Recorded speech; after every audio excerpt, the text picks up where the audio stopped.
So hello everyone, welcome to new informative video. Delhi university के hostel से related सबसे पहले मैं आपको एक गुड न्यूज़ दे दूं। गुड न्यूज़ ये है कि दिल्ली यूनिवर्सिटी के हॉस्टल एडमिशन फॉर्म 2025 टू 2026 की जो रजिस्ट्रेशन की क्लोजिंग डेट है वो एक्सटेंड हो चुकी है और 8 अगस्त तक, यानी कि जो पहले 31 जुलाई तक थी वो अब 8 अगस्त तक हो गई है। तो आप 8 अगस्त तक फॉर्म फिल कर सकते हैं। सबसे पहली गुड न्यूज़ आपके लिए ये है। अब बात करती हूँ कि आज का वीडियो किस लिए है। तो आज का वीडियो है जो नॉन रिसर्च स्टूडेंट्स फॉर्म है वो किस तरह से फिल करना है, या फिर एलजी फॉर्म जो है लोकल गार्जियन का कंसेंट फॉर्म वो किस तरह से फिल करना है। ये दोनों क्वेरीज आपकी रेगुलर आ रही थी, बहुत ही रिपीटेडली मैं देख रही थी कमेंट सेक्शन में कि बहुत लोग पूछ रहे थे कि ये फॉर्म कैसे फिल करना है, आप प्लीज़ इस पर एक वीडियो बना दो। तो इसीलिए मैं ये वीडियो आपके कहने पर बना रही हूँ। तो आपकी जो क्वेरी है कि फॉर्म कैसे फिल करना है वो पूरी तरीके से रिजॉल्व हो जाएगी। तो सबसे पहले आप हॉस्टल वेबसाइट पे पहुंच जाएंगे एंड देन आप स्क्रॉल डाउन करके नीचे आएंगे तो वहां से आप इजीली फॉर्म डाउनलोड कर पाएंगे, जो कि मैं आपको दिखा भी दे रही हूँ, क्योंकि हो सकता है कुछ लोगों को पता ही ना कोई फॉर्म कहाँ से मिलेगा। तो आप जब स्क्रॉल डाउन करके जस्ट नीचे आएंगे, मैं डेमो दिखा रही हूँ आपको, तो यहाँ पे आपको ऑप्शन दिख जाएगा। आप स्क्रीन पे देख भी पा रहे होंगे, मैं आपको यहाँ से दिखा दे रही हूँ। यहाँ पे आप क्लिक करके फॉर्म डाउनलोड कर सकते हैं। जो रिसर्च स्कॉलर्स हैं वो फॉर्म यहाँ से डाउनलोड करेंगे, और जो नॉन रिसर्च स्कॉलर्स हैं यानी कि जो यूजी या फिर पीजी के स्टूडेंट्स हैं वो लोग यहाँ से फॉर्म डाउनलोड करेंगे। तो मैं ये वाला फॉर्म आपको फिल करके दिखाऊंगी। इसके बाद में जो यहाँ पे एक फॉर्म है जो कि एलजी से साइन कराना है। एलजी यानी कि 2 लोकल गार्जियन से ये फॉर्म साइन होना है, जो कि आप इस पीडीएफ ब्लू लिंक पे क्लिक करके डाउनलोड कर सकते हैं। तो ये कैसे फिल करना है मैं ये भी आपको बता दूंगी। तो जितने भी फॉर्म्स हैं जो आपको खुद से फिल करने हैं वो आपको किस कॉलम में क्या फिल करना है वो मैं आपको बता दूंगी और आप इजीली फॉर्म फिल कर पाएंगे। तो सबसे पहले मैं फॉर्म को ओपन करके आपको दिखा देती हूँ। तो जब आप ये फॉर्म पे क्लिक करेंगे तो आपके सामने फॉर्म डाउनलोड हो जाएगा और इस तरह का फॉर्म ये आप स्क्रीन पे देख पा रहे होंगे आपको दिखाई देगा। तो अब बात कर लेते हैं फॉर्म को कैसे फिल करना है। मैं बारी बारी से सारे ही कॉलम्स को बताती चलूँगी कि किस कॉलम में क्या फिल करना है। मैं जो फिल कर रही हूँ वो एज इट इज़ आपको फिल नहीं करना है, मैं सिर्फ आपको फॉर एग्जांपल बता रही हूँ कि किस तरह से आपको फिल करना है। तो सबसे पहला कॉलम जो है इसमें आपको फिल करना है अपना नाम। तो यहाँ पे अगर आप एक बॉय कैंडिडेट हैं तो मिस्टर पे टिक करेंगे, और अगर गर्ल कैंडिडेट हैं तो मिस पे टिक करेंगे। एक पे टिक आपको कर देना है।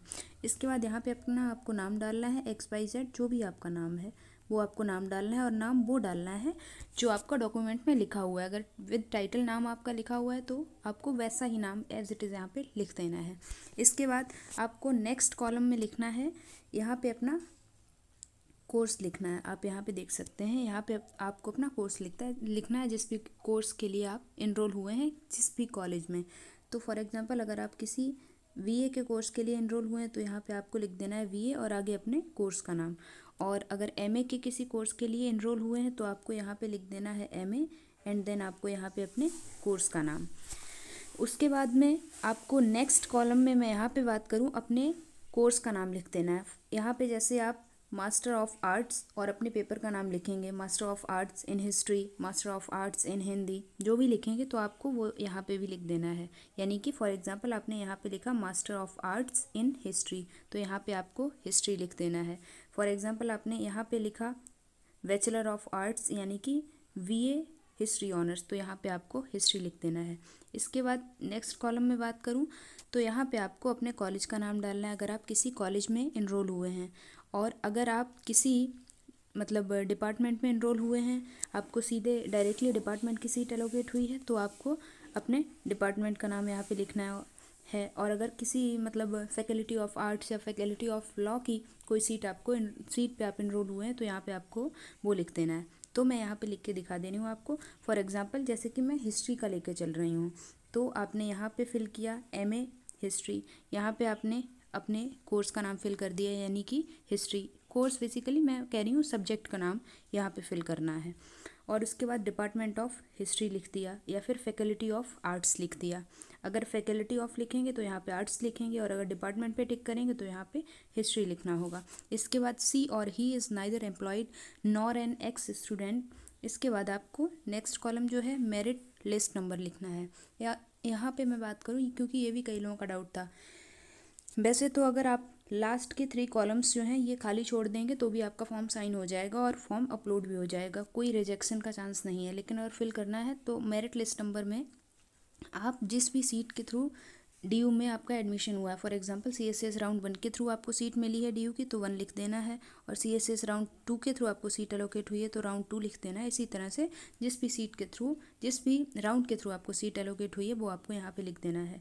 और रैंक नंबर वाला कॉलम खाली छोड़ देना है। और इसके बाद में सीरियल नंबर वाला कॉलम भी आप खाली छोड़ सकते हैं, लेकिन अगर आपको यहाँ पे फिल करना है तो आपने जब अपनी फ़ी रिसिप्ट डाउनलोड की होगी CSAS पोर्टल से तो उसमें रेफरेंस नंबर लिखा होगा, तो आप यहाँ पे अपना रेफरेंस नंबर भी लिख सकते हैं। नहीं तो इस कॉलम को ब्लैंक छोड़ दीजिए, कोई इशू नहीं आएगा। इसके बाद डेट का ऑप्शन है। डेट आपको वो फिल करनी है जिस दिन आप साइन कराते हैं। अगर आपका फॉर्म सबमिट कर लिया जाता है एडमिन ऑफिस में तो भी आपकी डेट उसी दिन की रहेगी जिस दिन आप फॉर्म सबमिट करते हैं। फिर फॉर्म किसी दिन भी आपको साइन होकर वापस मिले तो आपको डेट क्या डालनी है ये आपको पता लग गया होगा। इसके बाद बात करूँ तो नीचे वाला जो है यहाँ पे डीन या फिर HOD का स्टैंप लगेगा, सील लगेगी एंड देन यहाँ पे उनके साइन होंगे, तो यहाँ पे आपको कुछ भी नहीं करना है। इसके बाद बात करूँ तो मैं आपको एक बात और बता दूं कि जब आप अपना ये फॉर्म साइन कराने ले जाएं एडमिन ऑफिस में या फिर डिपार्टमेंट में, तो फिर आपको इसके साथ साथ एक प्रिंट आउट और निकलवाना है, और वो प्रिंट आउट होगा आपकी फ़ी रिसिप्ट का।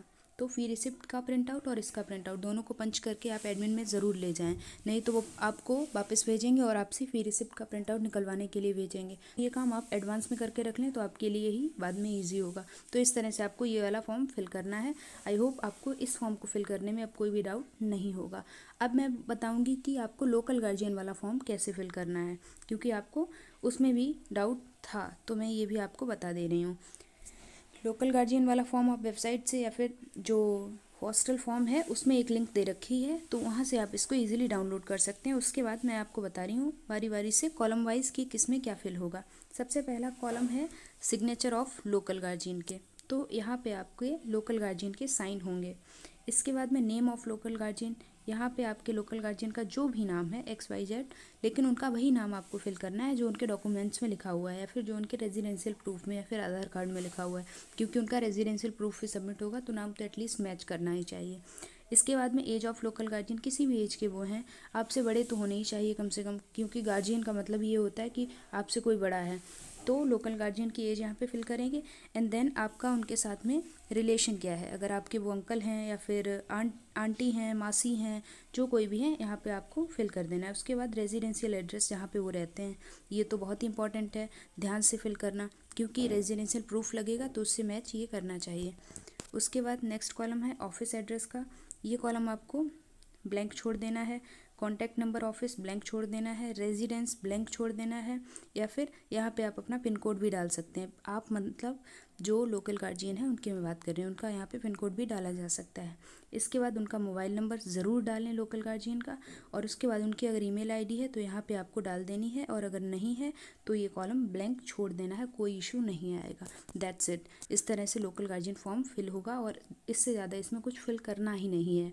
इसके बाद में आपको इसकी फ़ोटो क्लिक करके इसको सेल्फ अटेस्ट नहीं करना है, इसकी एज इट इज़ आप फ़ोटो क्लिक करके अपलोड कर देनी है JPG फॉर्मेट में, या फिर अगर PDF बना सकते हैं तो PDF फॉर्मेट में इसकी फ़ोटो क्लिक करके एज इट इज़ अपलोड कर देनी है। अभी रेजिडेंशियल प्रूफ नहीं लगना है, रेजिडेंशियल प्रूफ की फ़िज़िकल कॉपी, हार्ड कॉपी आपको लेके जानी होगी जब आपको इंटरव्यू के लिए बुलाया जाएगा। वहाँ पे भी लोकल गार्जियन को ले जाना कंपलसरी नहीं है, आप सिर्फ उनका आधार कार्ड या फिर जो भी रेजिडेंशियल प्रूफ है उसकी फ़ोटोकॉपी आपको जस्ट लेके जानी है। तो इस तरह से ये फॉर्म फिल होगा।